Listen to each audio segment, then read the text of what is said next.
नागेश कुमार जी हरिद्वार से। हरिओम। राधे राधे। गुरु महाराज आपके चरणों में दंडवत प्रणाम। महाराज जी, सनातन हिंदू धर्म में विवाह के पश्चात पुरुष के पुण्य का आधा भाग स्त्री को मिलता है, जबकि स्त्री के पाप का आधा भाग पति को मिलता है। जिसे उसी में श्लोक में उद्याने च मद्यपाने राजद्वारे पिता गृहे बिना आज्ञान गंतव्यम वरयाचति वरांगना, ब्याह में जो वचन भराए जाते हैं। बात यहाँ है कि जब पाणी ग्रहण करते हैं तो दोनों मित्र होते हैं, भाव वहां होता है। अब शरीर दो होंगे और उनके कर्म एक होंगे। हम दोनों सलाह से जो भी कार्य करेंगे धर्म में करेंगे और दोनों धर्म के प्रताप से भगवान को प्राप्त करेंगे। उसका भाव की वजह कोई भी आप मनमानी आचरण नहीं करेंगे। बिना हमारी अनुमति के आप किसी घूमने जंगल ऐसे पिता के भी गृह में या राज दरबार में या जहां कोई मदिरा पिए बैठा हो मद्यशाला आदि के पास बिना हमारे सानिध्य के आप नहीं जाएंगे। ऐसे हो बिना आप हमारी अनुमति के धर्म नहीं करेंगे। जो धर्म का कार्य करेंगे उसमें आप हमसे सलाह लेंगे। ये उसमें इस तरह की बातें कही गई है। उसका तात्पर्य कि हम दो शरीर देखने में रहेंगे लेकिन हमारी रुचि हमारा भाव एक ही रहेगा। अब अगर आप इस संकल्प से अलग हैं तो फिर आप पति पत्नी हैं ही नहीं, केवल नाटक हो रहा है। अगर आप वास्तविक पति पत्नी हैं तो जो आप दोनों की सलाह से सत्कर्म या जो भी त्रुटि होगी तो दोनों है ना। देखने जैसे दो हाथ हैं, ये कुछ करे तो आपको फल अलग अलग थोड़ी मिलेगा कि भाई उसने तो बाएं नहीं किया है तो दाएं नहीं किया। भोक्ता तो हम ही बनेंगे ना, हाथ हमारे दोनों। ऐसे पति पत्नी को अर्धांगिनी पत्नी को कहा गया है कि आप दाहिनांग वो बामंग के समान है। दोनों मिलकर के जैसे गाड़ी के दो पहिए चलते हैं तो लक्ष्य एक ही तो होता है। ये थोड़ी कि बायां कहीं और ले जाएगा दायां और कहीं ले जाएगा। हाँ, अगर वो अलग अलग खुल के निकल जाते हैं तो गाड़ी ही नहीं है। नहीं, वो तो टूट गई ना, गिर गई ना। तो दाम्पत्य जीवन क्या कि पत्नी अपनी मनमानी करे, पति अपनी मनमानी करे, दोनों शास्त्र सम्मत चलें तो वास्तविक कहते हैं ये जगत भी सुखमय उसके लिए हो जाएगा। दोनों धर्म से चलें, प्यार से चलें और ये पत्नी पातिव्रत धर्म धारण करे और पति पत्नी में केवल अपना भाव, जो संसारिक भाव मान लो काम भाव है, वो केवल अपनी पत्नी में और सीमित होकर के दोनों धर्म से चले, भगवत प्राप्ति के मार्ग में अग्रसर हो जाएंगे। पर जब गर्लफ्रेंड और बॉयफ्रेंड पहले से ही बन रहे हैं तो इनमें पातिव्रत धर्म आएगा, इनमें एक पति निष्ठा आएगी, उनमें एक पतिव्रत का भाव आएगा। या पति एक पत्नी से अपने जीवन का प्यार दे देगा क्या?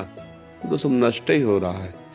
तो हमें लगता है लिखे ही रह जाएंगे ग्रंथ की बातें।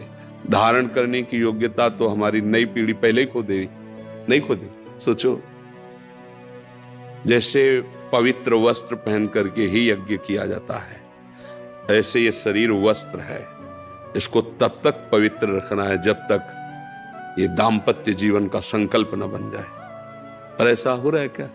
है कहाँ हो रहा है? आप बताओ ना, कहाँ हो रहा है? छोटे छोटे बच्चे, छोटी छोटी बच्चियां वैसे ही मन संसार में आसक्त है और ये सब नए वातावरण ने जो मिटिया मेट कर दिया। अब क्या बताना, आप लोग तो संसार में हो ही ना, फिर क्या? अब ये बातें केवल बातें ही रह गई हैं। ये तो कुछ आदमी होंगे जो ब्याह करवाते होंगे पंडित जी से, नहीं तो ऐसे उसमें लिखा लो जज के सामने आए कोर्ट में, और या भैया मंदिर में माला डाल लिया, छुआ के हो गया। मतलब क्या यार, समय आ गया है।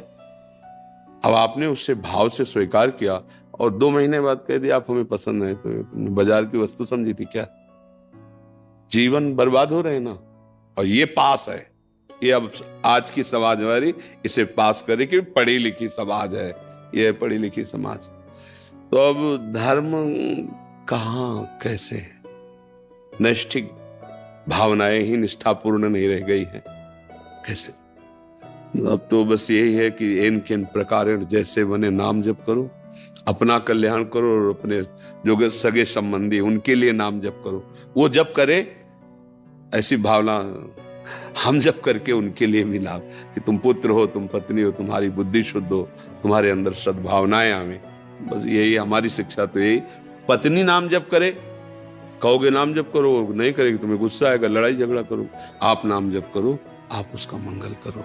तो हमारी समझ में अब तो ये बात आ रही कि ये बातें निर्वाह करना कैसे हो सकता है। आप हमें बताओ, अच्छा कैसे हो सकता है? अभी तो थोड़ा, अभी तो है थोड़ा, आगे जो आएगा वो लिखा है शास्त्रों में, नहीं माने को अनुजा तनुजा, बेटी बहन की सुरक्षा घर में ही नहीं होगी। असुरक्षित जीवन, पशुवत जीवन। भाई नाम जब इसीलिए सबको चिल्ला के कहते हैं, जब हमसे कोई प्रश्न करता है तो इन विषयों पे भले बात करते हैं, नहीं हम सबसे ये कहते हैं, जो हो जहां हो जैसे हो, नाम जप करो, नाम जप करो। तुम जो भी हो ठीक हो जाओगे, नाम तुम्हारा मंगल कर देगा। क्योंकि हम जानते हैं कि ये छोड़ो, ये छोड़ो, ये छोड़ो, फिर नाम जप करो, नहीं कर पाओगे। जो कर रहे हो करो, नहीं छोड़ पा रहे हो मत छोड़ो, एक और डाल लो ना। जहां इतनी गंदगी जमा किए हो, एक डाल लो, राधा राधा राधा राधा राधा, वो तुम्हें आत्मबल मिलेगा। तब तुम अपने आप सब छोड़ दोगे, ग्लानि होगी। आप एक नवयुवक कभी कल या परसों था, वो रो के कह रहे थे, बड़े अच्छे पोशाक में थे, रो के कह रहे थे कि मुझे अब रोज ग्लानि होती कि मैंने ऐसे ऐसे काम किए, मैंने ऐसा ऐसा खान पान किया, महाराज जी कैसे क्षमा होगा, मेरा हृदय जल रहा है। हमका यही क्षमा हो रहा है, देखो ना नाम ने कैसा किया कि जो पूर्वकृत कर्म है उनके प्लस जो प्रति जो पश्चाताप, ग्लानि, यही सबसे बड़ा उत्तम उन्नति का मार्ग है। तो देखो अब कहें आप ये छोड़ो, ये छोड़ो, आपको कैसे छोड़े? राधा राधा जपना शुरू करो, अब ये आपको पावर देगा, तो अपने आप सब छूटता चला जाएगा।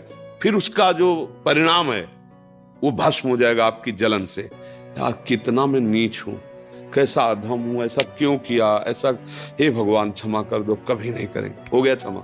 जो हृदय जलन होता है ना, वो शांत हो जाता है। तो इसलिए भाई जहां तक हो सके इन सब विचारों को छोड़िए, नाम जप कीजिए, और पत्नी में भी भगवत भाव रखिए, परिवार में भी भगवत भाव रखिए, और अपने कर्तव्य का ध्यान रखिए कि मेरा पत्नी के प्रति क्या कर्तव्य है, मेरा धर्म क्या है, उसका धर्म क्या है। उसके विषय में ये समय के अनुसार अगर तुम शिक्षण देने चलोगे तो तुम अपने धर्म को खो दोगे, फिर तुम्हें क्रोध आ जाएगा, फिर तुम उससे जलन पैदा करने वाला व्यवहार करने लगोगे, और हो सकता है क्रोध में हिंसा आदि दोष बड़े बड़े हो जाते हैं। इसलिए हमारी प्रार्थना है, हम अपने कर्तव्य, हमारी पत्नी आई है हमारे पास, मेरा उसके प्रति क्या कर्तव्य, बस। आप कभी दुखी नहीं हो सकते। वो जो करे, मालिक है ना, ईश्वर है ना, उसका मन ही उसको दंड देने लगेगा। शांत भाव से अगर वास्तविक सुख लेना है तो सिर्फ अपने कर्तव्य पर ध्यान देना है। ये पुत्र है, मेरा कर्तव्य इसके लिए क्या है, ये पिता है, मेरा कर्तव्य इसके लिए, उनका मेरे प्रति क्या व्यवहार है नहीं देखना। ये देखोगे तो कर्तव्य निर्वाह कर ही नहीं सकते, मेरी बात मान लेना।